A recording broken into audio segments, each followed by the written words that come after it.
Hi guys, हम लोग कैसे हैं? आज हम पढ़ेंगे कक्षा क्लास 11th का कक्षा 11 का हम लोग आज फिजिक्स पढ़ेंगे। और आज हम क्लास 11th का जो है सेशन भी शुरू करने जा रहे हैं। ठीक है, इसमें आज हम लोग क्लास 11th का फिजिक्स पढ़ेंगे आज हम। ठीक है, ठीक है। इसमें जो है हम लोग आज पढ़ेंगे विमाएं। ठीक है, डिमेंशनल। ठीक है, विमाएं कैसे निकालते हैं? प्यारे बच्चों, बहुत लड़के ऐसे हैं जिनको फार्मूला याद नहीं रहता है, और किसी चीज को कैसे, किस मूल राशि को कैसे डिनोट किया जाता है नहीं पता रहता है। तो जब आपको फार्मूला ही नहीं पता रहेगा तो बीमा आप लोग नहीं निकाल पाएंगे। ठीक है, आप लोग बीमा नहीं निकाल पाएंगे। तो फार्मूले के आधार पर बीमा होती है। कुछ चीजें इंपॉर्टेंट होती हैं जो कि अहम भूमिका निभाती है बीमा निकालने में। ठीक है ना, जिसमें से मेन सबसे इंपॉर्टेंट है, जैसे आ गया द्रव्यमान। इसकी इंग्लिश होती है मास। ठीक है, तो इसको हम लोग किस में लेते हैं? तो किलोग्राम में। ठीक है, तो हम सबसे पहले इसको एम से डिवाइड करेंगे। बीमा को बड़े कोष्ठक में रखा जाए। ठीक है, इसके बाद हमारा आ गया समय, दूरियां। इसको हम लोग लेंथ कहते हैं चाहे डिस्टेंस कहते हैं। ठीक है, लेंथ से हम लोग यहाँ कर लेंगे। ठीक है, दूरी हमारी जो है मीटर में होती है, हम लोग इसको यल से लेंगे। ठीक है, इसे व्यक्त करेंगे यल से। इसके बाद आ गया आपका समय मतलब टाइम। ठीक है, टाइम को हम लोग सेकंड में लेते हैं। ठीक है, और इसे टी से ऐसे। तो यही जो है हमारे सबसे अहम भूमिका निभाते हैं बीमा निकालने में प्यारे बच्चों। ठीक है, क्लास 11th के लिए सेशन बहुत इंपॉर्टेंट होने वाला है बच्चों। बीमा आप लोग नहीं निकाल पाते हैं, कमजोर छात्र बीमा नहीं निकाल पाते हैं, कारण उसका है फार्मूला नहीं याद रहता। उन लोगों को यह नहीं पता रहता कि बल को किससे व्यक्त करते हैं, बल फोर्स को एफ से व्यक्त करते हैं, कार्य को डब्ल्यू से व्यक्त करते हैं। जब यही नहीं पता आपको रहेगा तो बीमा आप कैसे निकालेंगे? तो सबसे पहले हम लोग शुरुआत करते हैं। ठीक है, हम लोग शुरुआत करते हैं क्षेत्रफल से, एरिया। इससे शुरुआत करते हैं क्षेत्रफल से। ठीक, तो आपको सब फार्मूला पता रहेगा तो आप बीमा आराम से निकाल सकते हैं। तो क्षेत्रफल में क्या होता है? लंबाई गुणे चौड़ाई होती है। लंबाई और गुणे क्या होती है? चौड़ाई होती है। ठीक है, लेंथ और गुणे विड्थ। तो लंबाई अगर हमने इसमें मीटर से नापा, मीटर ही लेंगे। ठीक है, मीटर। और चौड़ाई को हमने किसमें नापा? मीटर में। तो मीटर को हमने किससे व्यक्त किया? यल से। ठीक है, तो अब यहाँ पर गुणे नहीं लिखते हैं। ठीक है, दोनों की बीमा ऐसे करके लिखेंगे, या गुणे चिन्ह नहीं। अब दोनों को आप जब जोड़ेंगे, इस पर भी एक घात, इस पर भी एक घात, तो कितना है? प्यारे बच्चों, इस तरह से हमारी बीमा निकलती है। ठीक है, समझ में आ रहा सबको? बहुत इंपॉर्टेंट सेशन होने वाला आप लोगों का। दूसरा देखिए, इसमें पहला आपका हो गया क्षेत्रफल, दूसरा आपका हम लोग चलेंगे आयतन। पहले छोटे छोटे बीमाएं हम लोग निकालना सीखेंगे। अब आयतन आ गया आपका। आयतन में लंबाई गुणे चौड़ाई गुणे ऊंचाई तीनों होती है ना। ठीक है, तो इसमें आप लोग लिखेंगे यहाँ पर लंबाई गुणे चौड़ाई और गुणे क्या? ऊंचाई। ठीक है, अर्थात यल गुणे बी गुणे एच, इसको लिया जाए। ठीक है, समझा ना? तो अगर हमने यहाँ पर लंबाई को मीटर में मतलब तो ये हो जाएगा, इसका भी ये हो जाएगा, इसका भी ये हो जाएगा। तो हमको कितना मिला प्यारे बच्चों? ये के घाते, ये इसकी क्या है? समझा? अब हम लोग तीसरा चलते हैं। ठीक है, आगे चलते हैं। ठीक है, जैसे हम कहते हैं घनत्व, डेंसिटी, घनत्व।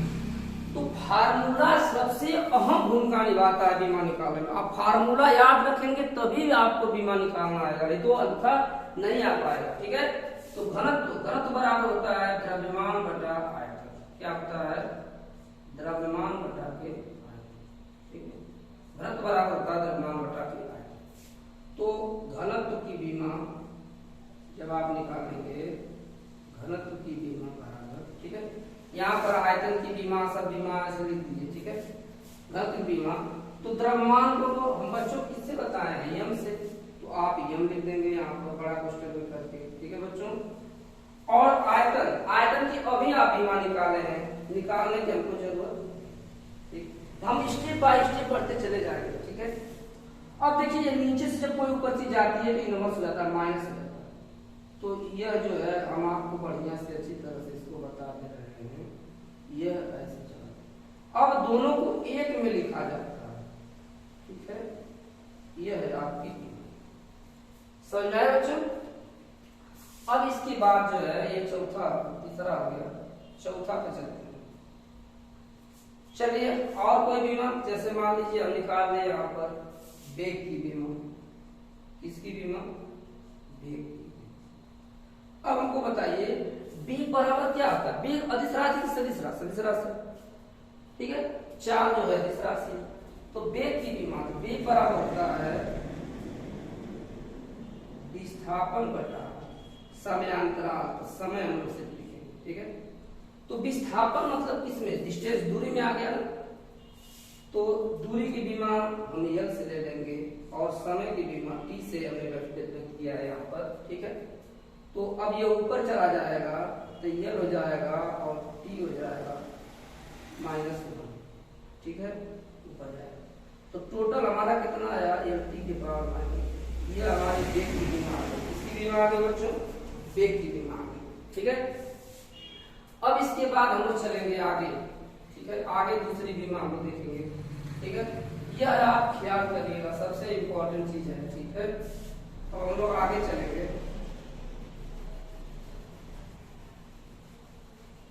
ठीक है।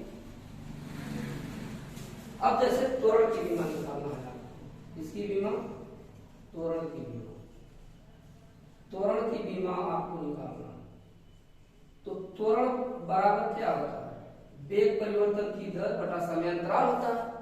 वेग परिवर्तन की दर को क्या कहते हैं, त्वरण कहते हैं द चेंज ऑफ वेलोसिटी, ठीक है ना, तो वेग बटा समय, तो वेग की बीमा आप यहाँ निकाल चुके हैं, एल टी के पावर -1 और समय की बीमा आप टी है।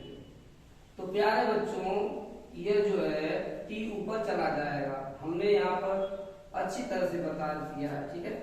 तो अब टी के पावर घात जुटेगी, दोनों को एक में लिख देंगे, ठीक है। टी के पावर -1, टी के पावर -1 जुट जाएगा, ठीक है, और सबको एक में लिख जाएगा, तुरंत की बीमा आ गई। इसी तरह से प्यारे बच्चों हम लोग निकालेंगे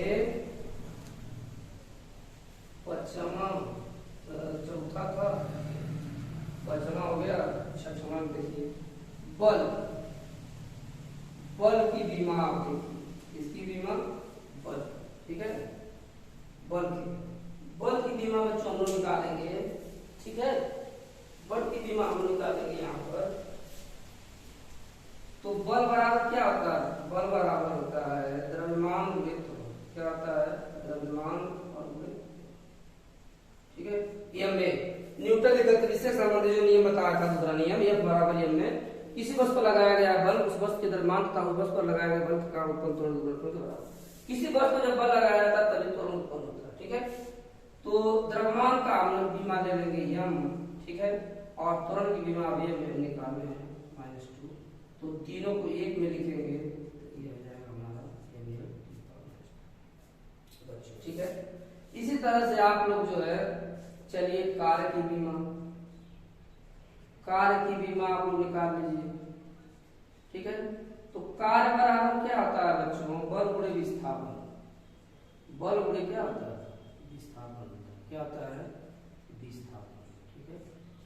ये जो फार्मूला हम लिखे हैं F = m में वो तो हो जाएगा, ये W = F चाहे G लिख दीजिए, ठीक है। अब बताइए बल की बीमा अभी हम निकाल रहे हैं, m L T के पावर -2, अगर याद आपको नहीं है तो उसको निकालना पड़ेगा, खोलेंगे इसको बराबर m में, ठीक है, द्रव्यमान का m रख देंगे, त्वरण का जो है L T के पावर -2 रख देंगे, सबको मिलाएंगे और विस्थापन का बीमा ऐसे हो जाएगा, सबको बड़ा कष्ट है, अब मिला दीजिए, ये दो मिल रहा है, तो m L² T के पावर -2, तो कार्य जितनी ऊर्जाएं हैं सबका मात्रक m L² T के पावर -2 होता है, ठीक है। इस तरह से हमारा बीमा रहा।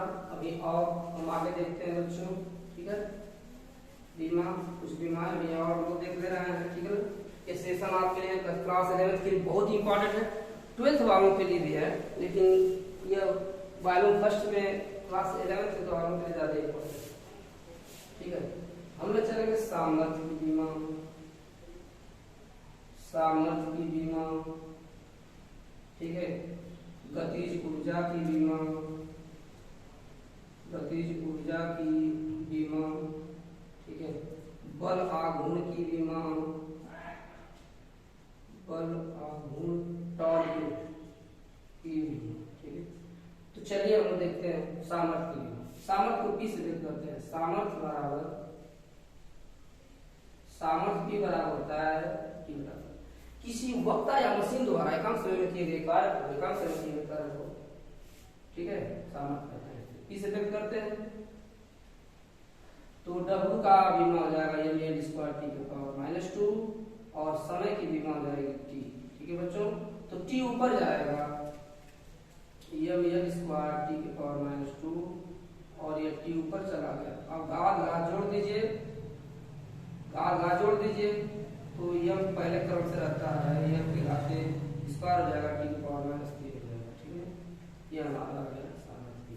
ठीक है, गतिज ऊर्जा के बराबर होता है, गतिज ऊर्जा के से व्यक्त करते हैं। ठीक है ना, किसी वस्तु में उसकी गति के कारण जो कार्य करने की क्षमता से गतिज, आप फार्मूला याद रखेंगे तभी बीमा निकाल पाएंगे, या मात्रक से भी निकल जाता है। ठीक है, तो के बराबर होता है 1/2 mv स्क्वायर। तो आप इससे नहीं मतलब है, सिर्फ m ले लीजिए इसको। ठीक है, और इसकी बीमा m की पावर -1 होती है, इसका स्क्वायर कर दीजिए तो m l स्क्वायर टी की पावर -2। हमने बताया था ना कि जितनी ऊर्जाएं हैं और जो कार्य है, शायद बल आघूर्ण की बीमा भी, बल आघूर्ण को बराबर होता है बल गुणित दूरी, क्रिया रेखा के बीच की लगभग दूरी होती है। ठीक है, तो यहाँ पर जो है तो बराबर हो जाएगा बल की बीमा ml t के पावर -2 हो जाएगा। ठीक है, और दूरी की बीमा l हो जाएगी, तो हमारा ml स्क्वायर टी के पावर -2। हमने कहा था ना कार्य और जितनी ऊर्जाएं होती है और जो बल आघूर्ण है उसकी बीमा ml स्क्वायर टी के पावर -2।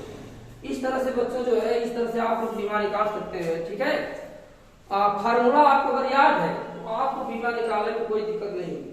क्लास 11 के लिए बहुत अच्छा सेशन था यह। ठीक है, नेक्स्ट वीडियो में हम लोग मिलते हैं आगे।